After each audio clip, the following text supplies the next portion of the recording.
I was sent to clean up a town rotting from the inside. On my first day, a dirty cop put me in handcuffs. The first thing that hit me wasn't the humidity, but the stillness. It was a Tuesday afternoon in Northwood, a town that time seemed to have forgotten and opportunity had long since abandoned.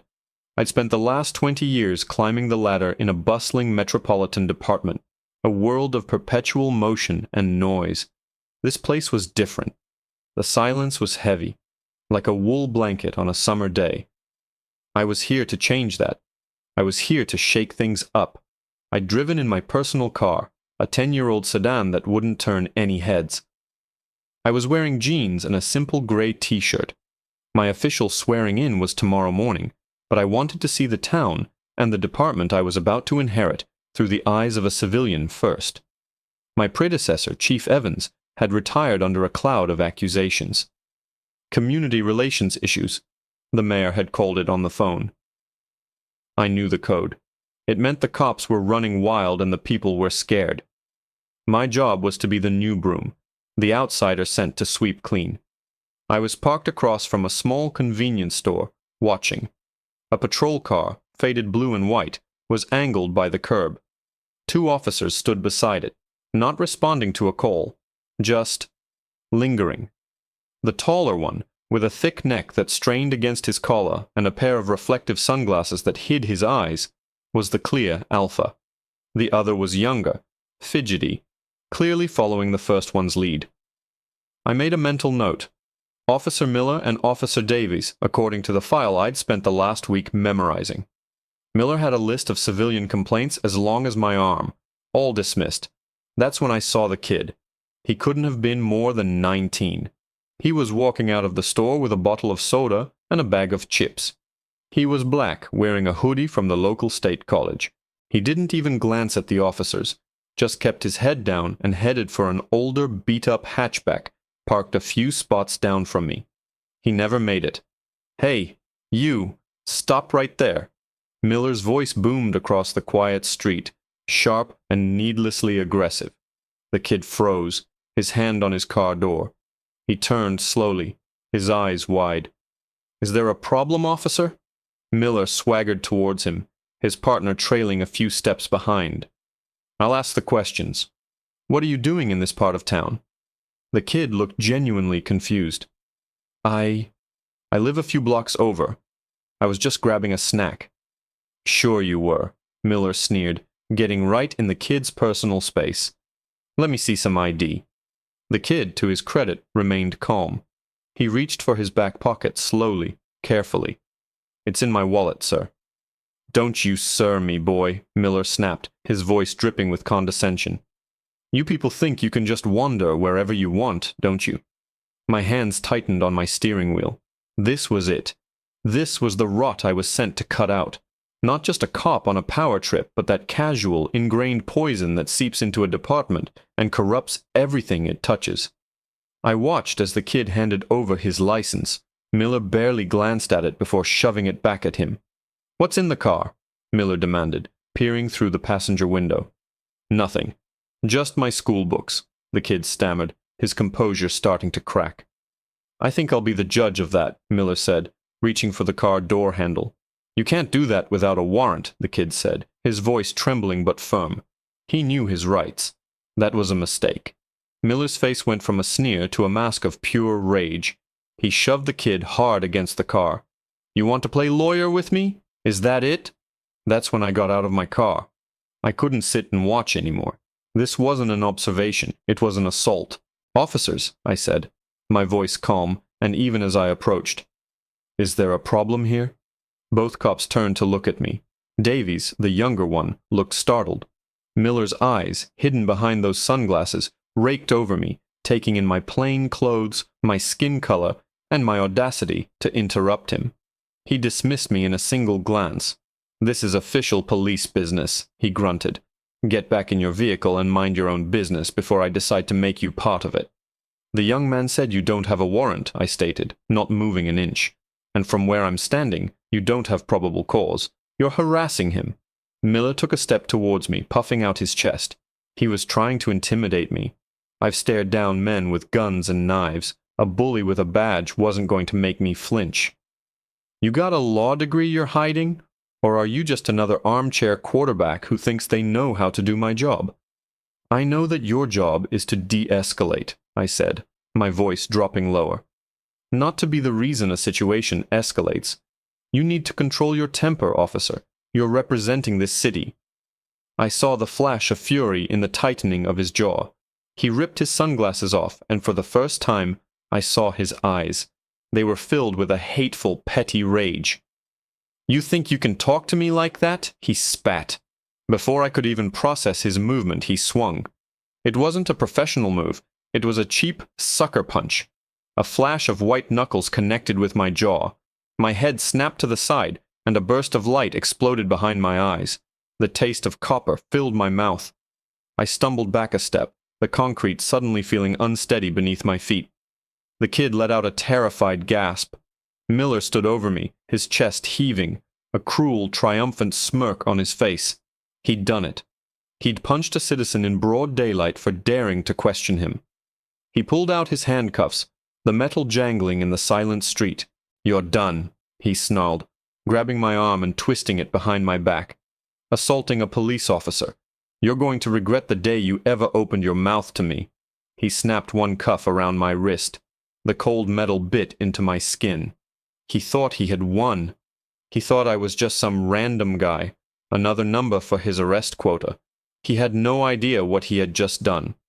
I let my head hang for a moment, took a slow, deep breath, and then I looked up, meeting his eyes with a coldness that made his smirk falter. Officer Davies, I said, my voice perfectly level, ignoring Miller completely and speaking to his stunned partner. I suggest you take these cuffs off me. Immediately. Miller scoffed, tightening his grip. Or what? You gonna call your mommy? A slow smile spread across my lips, tasting my own blood. No, I said, my voice dropping to a near whisper, a promise of the storm that was about to break over his head. I'm going to fire you.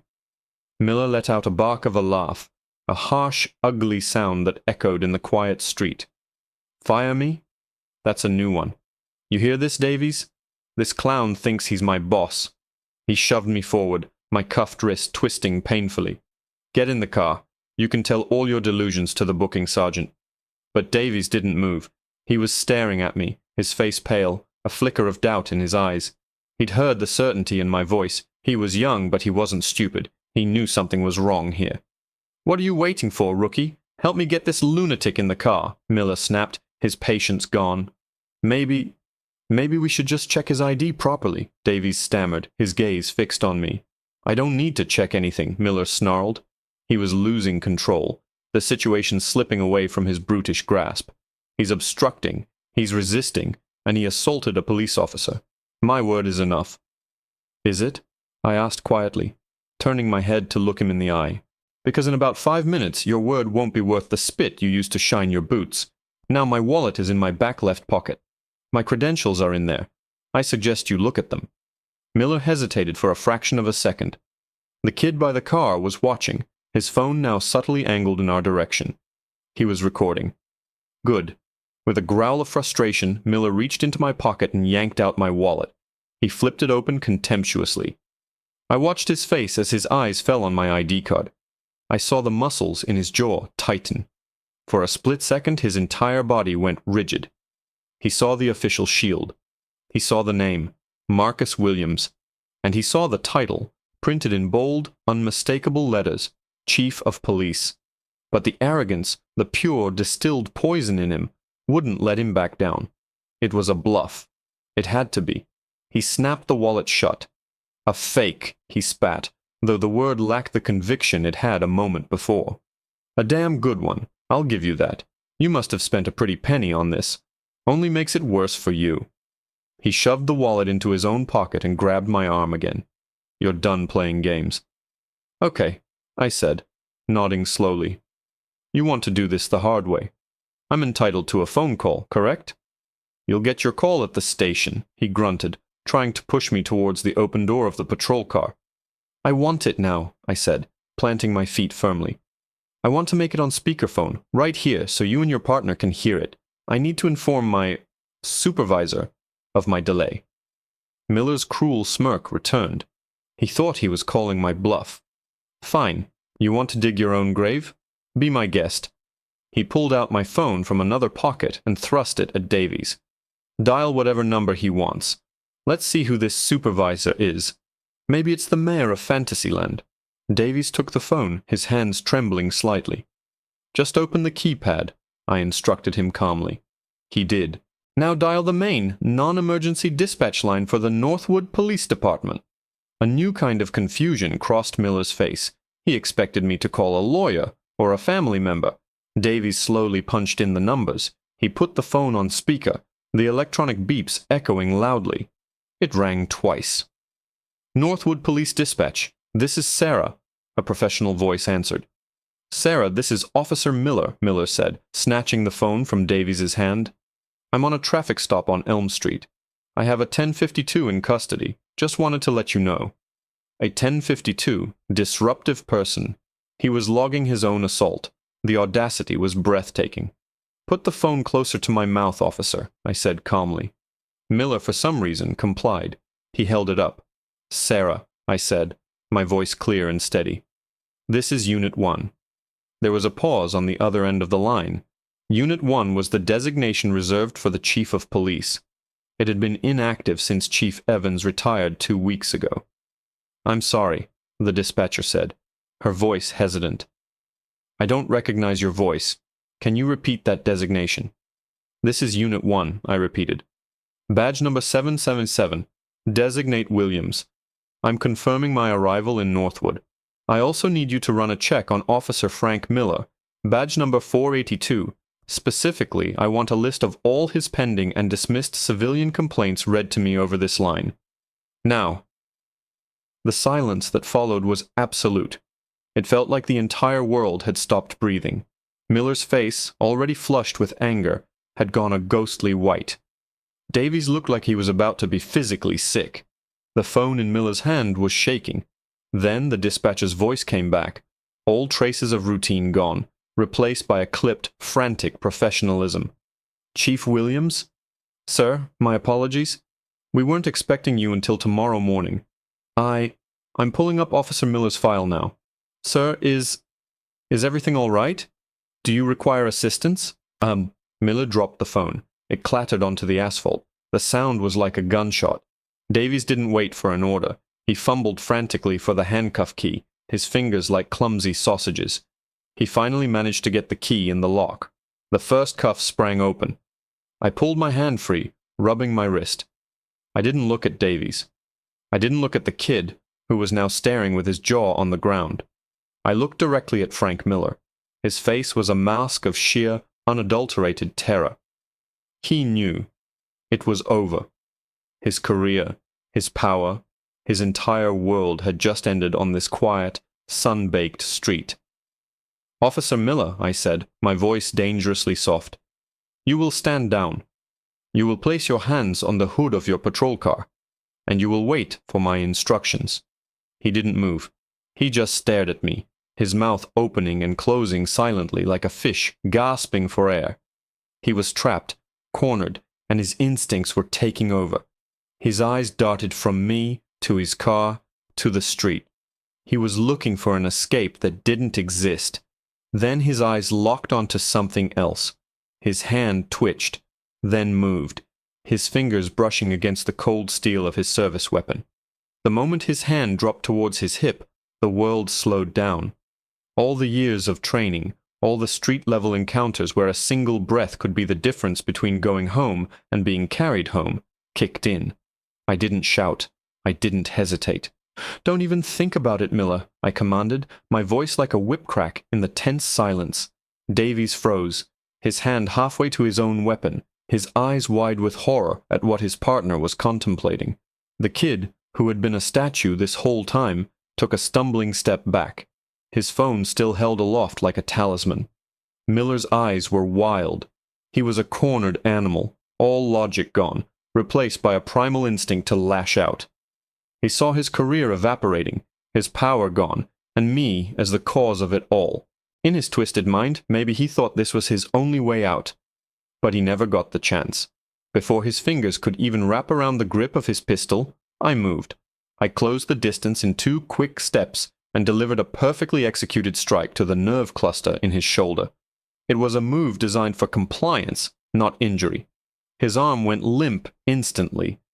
At the same time, I spun him around, using his own momentum to slam him face first against the hood of his patrol car with a sickening thud.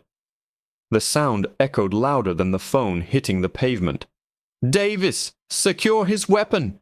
Now!" I roared. The younger officer jolted into action, his training finally overriding his shock. He fumbled for a moment, then managed to unholster Miller's pistol, eject the magazine, and clear the chamber in a series of jerky but effective movements. He placed the weapon on the roof of the car, as far from Miller as possible. I had Miller's arms pinned behind his back. He was grunting, struggling, but the fight had gone out of him. Humiliation and disbelief were now flooding his face.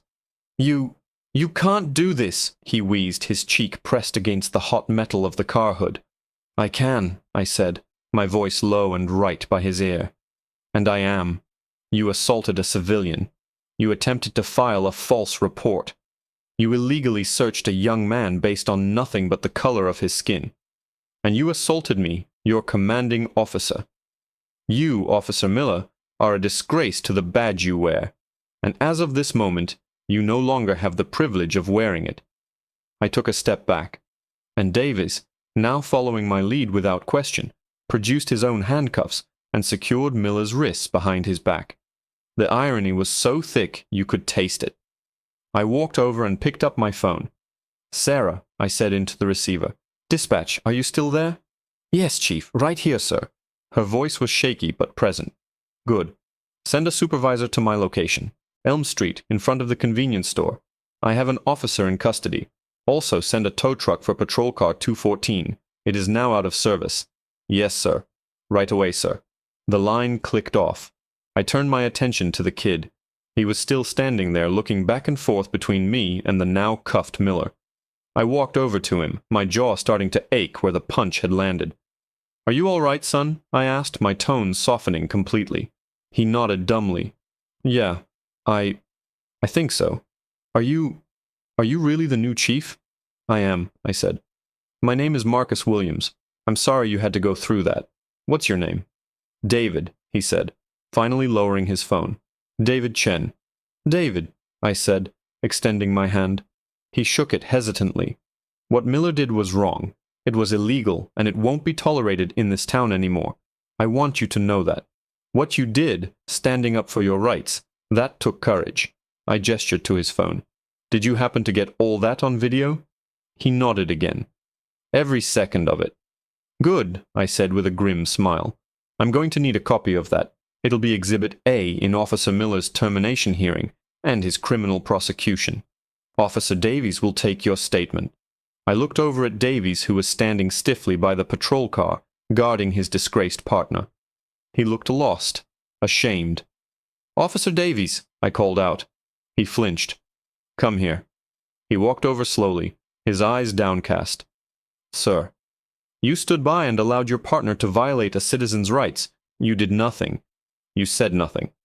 Why?" He swallowed hard. I don't know, sir. Miller, he's been on the force a long time. I was afraid to cross him." "Fear is not an excuse for abandoning your oath," I said sternly.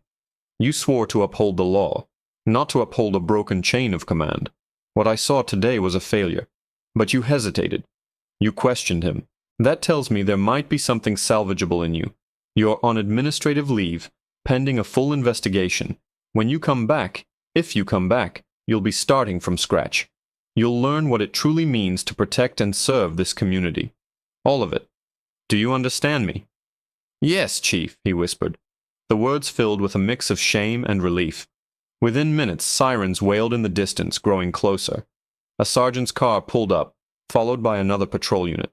The arriving officers' faces were a mixture of confusion and shock as they saw Miller in cuffs, and me, a stranger in a t-shirt and jeans with a bruised jaw, directing the scene. The sergeant, a veteran cop with weary eyes, walked up to me. "Chief Evans," he started, then trailed off as he got a closer look. "Evans is gone," I said, picking my wallet out of Miller's pocket and showing him my ID. "I'm Chief Williams, and this is my first day. It seems we have a lot of work to do." The sergeant's eyes widened, and then he simply nodded, a silent understanding passing between us. He knew exactly what this meant. Things were finally going to change in Northwood. I looked from the disgraced cop being put in the back of a car to the young college student giving his statement, and finally, at the quiet street under the afternoon sun. The stillness was still there, but now, for the first time, it didn't feel heavy. It felt like the calm before a necessary, cleansing storm, and I was ready to make it rain.